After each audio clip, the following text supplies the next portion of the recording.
Fire safety is at an all-time high right now, given all these fires that we've seen. WFNY News 2's Taylor Leverett is live this morning at Greensboro Fire Department, sharing a few safety tips to keep you and your family safe. Good morning, Taylor.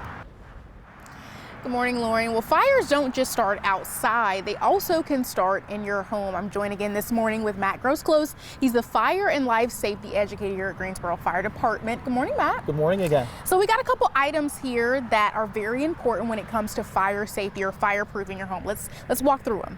Well, first off, every home should be equipped with working smoke alarms. There should be at least one on every floor and ideally one in every sleeping area. Okay, and then we talked about the difference between a smoke detector and a smoke alarm. Explain that. Well, the smoke alarm is going to go off in your house. It's going to pick up the smoke. There are heat detectors that you can get in commercial buildings.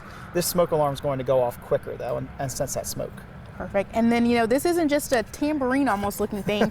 It's also an important thing that you need to have if you have a kitchen fire. Well, one of the most easiest ways to put out a cooking fire is to just simply put the lid on it. If the fire is contained to that powder pan and you were paying attention, put the lid on top of it, turn off the stove, take away that heat source, and take away the air.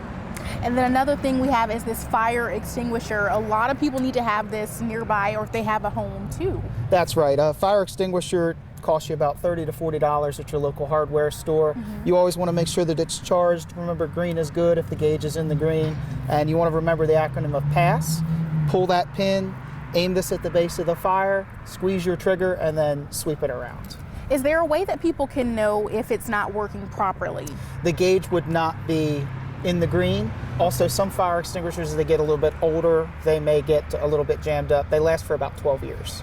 And real quick before we go, I want to talk about those that live in apartments or high-rise buildings. What are some ways they can fireproof their places? Well, certainly they want to think about their neighbors, because if a fire starts in your apartment, it could spread to others.